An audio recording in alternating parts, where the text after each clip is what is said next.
Many people think that going viral on YouTube is the goal, but I want to show you why you might be thinking about it in the wrong way. Because some viral videos help your channel and others can actually damage it, even though the numbers look amazing at first. In this video, I'm going to show you real examples, including my own channel and other creators that I know, where a video blew up, but it might not have had the results that you might think. And by the end of this, you'll be able to tell whether a viral video is building a business or just creating numbers that might not last. So the real question isn't how many views a video gets, it's this: are people there for the video or are they there for you? Because those two things lead to completely different outcomes. I've had videos that brought in big views, especially on another channel, and they barely moved the channel forward. And I've had videos with far fewer views that build trust, engagement, subscribers, and long-term momentum. Today I want to break down the difference between subject-driven virality and creator-driven connection, using real analytics, real channels, and real consequences, not just theory. Because YouTube isn't about chasing views, it's about building something that actually lasts. So let's get into it and see why. Subject versus creator, the difference that actually matters. Most viral videos fall into one of two categories.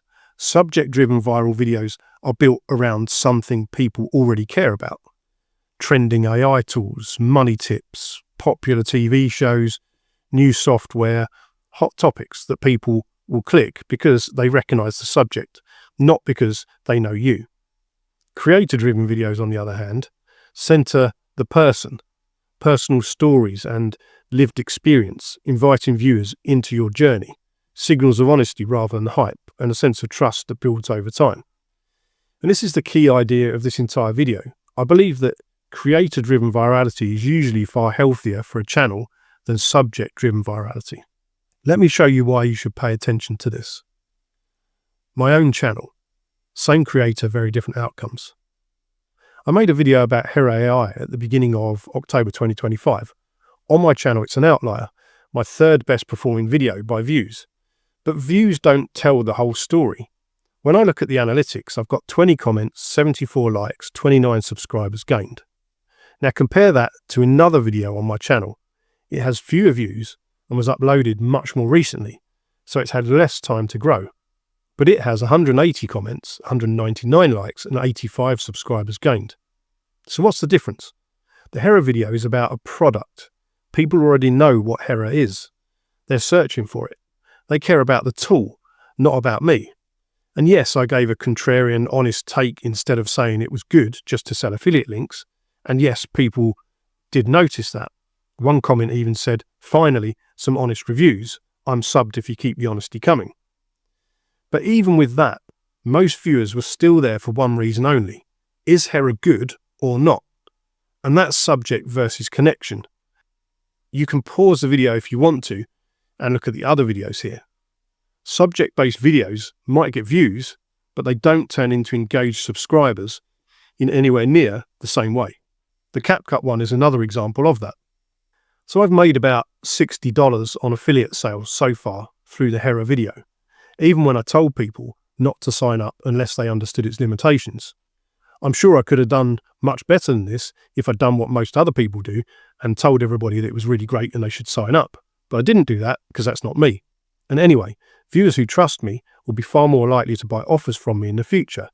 I believe that this will provide much more value in the long term than a few quick dollars earned today that destroys long-term trust. So I think you have to ask yourself, which video built more trust? Which one built community? And which one would be better for coaching, courses, repeat viewers, or long-term monetization? The product video brings attention. The personal video builds a business. And just to be clear, I'm not saying don't do product reviews. I'm saying that connection beats views. Product videos can absolutely work, especially if you become known for consistent, honest reviews. But notice what that really means. You're bringing your credibility and connection back into the equation again. Your honesty is what brings people back. So the real goal becomes clear. Make videos that attract people and make them care about you, not just the subject. So let me show you some real examples from my friends' channels. The downside of going viral. So let's talk about virality that looks amazing on paper. My friend Adam from The Basement Economist is a great example. We talk about YouTube together on a video call every single week. Adam's 6th video went viral, around 260,000 views, and he hit 4,000 hours of watch time before he even reached 1,000 subscribers. Sounds perfect, right? Now look at what happened next. His following videos got 34 views, 63 views, and 128 views. Same niche, finance, but where did those 260,000 people go? Adam even made a follow-up video to the viral one, same subject, direct response to the previous one. It got about 2,300 views, over 100 times less than the original. Now Adam's an extrovert and really good at connecting with people. But did he manage to connect with the people who watched the viral video? Perhaps not. He hasn't had time to do that, and they were there probably for the social security maths at that stage and not for Adam. So does this mean that he's bad, or that his videos are bad, or that somehow it's his fault? No. YouTube found a bunch of people for one video and threw them all onto him at the same time out of nowhere. But why couldn't they find people for the other videos? Who really knows? Even the follow-up video didn't get far enough in terms of impressions. And that's not Adam's fault. That's YouTube and the algorithm doing its thing. And despite what people tell you, we don't really know how it works or why. But emotionally, this situation is pretty brutal. Imagine the rush of 260,000 views followed by 34 views on your next upload. Adam did get monetized from that one video, but engagement didn't follow. Most of his videos don't get as many views as that, or comments, or likes. And he actually said to me, "Your videos get really good engagement."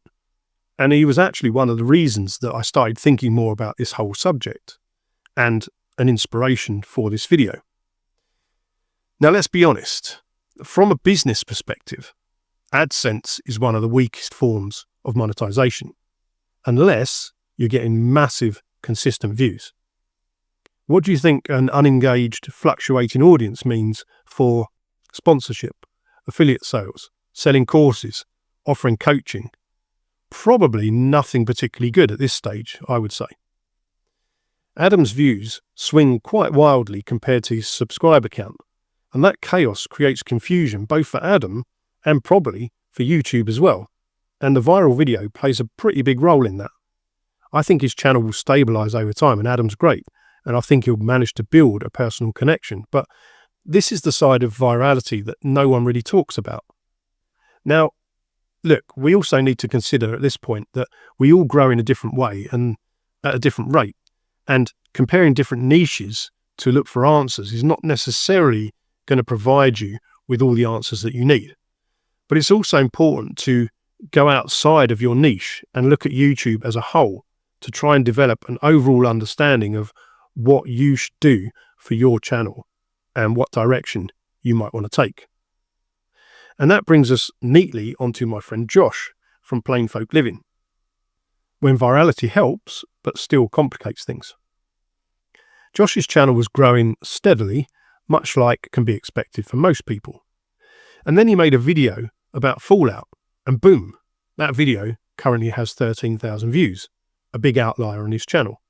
And then the next two videos, around 100 views. Another Fallout video, 14,000 views. And the pattern repeats itself. So if it's Fallout, it pops, and if it's not, it struggles more. Now the Fallout videos have caused a general uptick in views on Josh's other videos, which is great. But it's a somewhat similar pattern to Adam's channel. One subject works, and the others don't compare in quite the same way, at least from the perspective of views.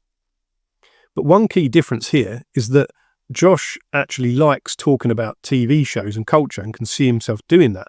So this virality aligns more naturally with who he is and what he wants to talk about. And importantly, Josh puts himself into the content, his opinions, his beliefs, his perspective. That allows people to connect with Josh, not just Fallout.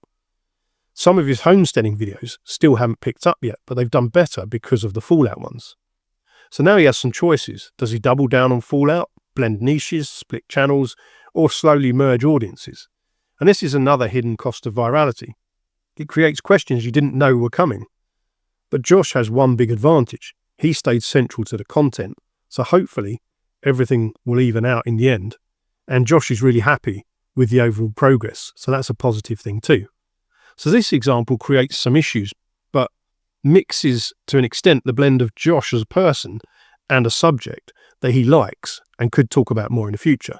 So it's hopefully heading in the right direction. So what's the gold standard? Subject plus creator combined. One of my favourite examples is Raina from Small Retired Life. Her second video has around 849,000 views. She was monetized within 2 days. But the impressive part isn't just the viral video, it's what happened after. She maintained momentum across her entire channel. Why? Because people came for the subject, but then they stay for Raina. I watch her channel and I'm not retired, and I know some others who do the same. And that's because of who she is, not just what she talks about. And interestingly, when Raina makes, let's say, a cooking video or a product-focused video, views tend to dip slightly. But when she talks about herself, her life, her thoughts and experiences, views tend to rise. What Raina's done in pretty much all of her videos is become central to the story and to what her channel is. Her thoughts, interests, experiences and insights are all heavily focused on her, and the subjects she talks about become somewhat secondary. Raina is the brand. That's why she attracts sponsors. That's why her subscriber to view ratio stays healthy. I think if you look at how many views she gets versus her subscriber count and versus other creators, you'll see how much engagement she has in the comments, and you'll see that she does an extremely good job of maintaining a community of people who return time and time again. People trust and connect with her. I think this skill, combined with the subjects that she picks, are a truly winning formula.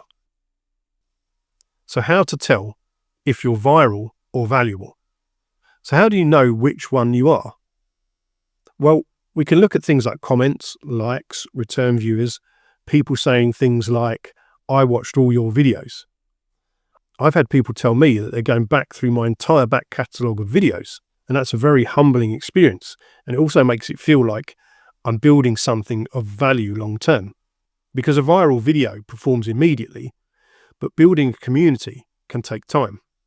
And when it comes to monetization, I believe that trust wins every time. Who's more likely to buy from you? Someone who watched one video or someone who knows you?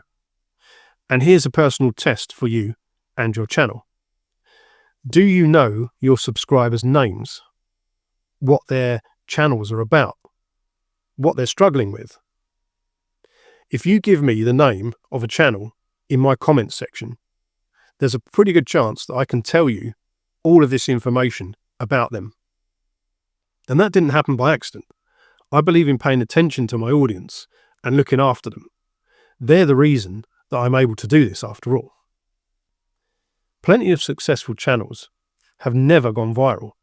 Virality is not required, but if it does happen, it's not a bad idea to be prepared. Here are 3 things to think about.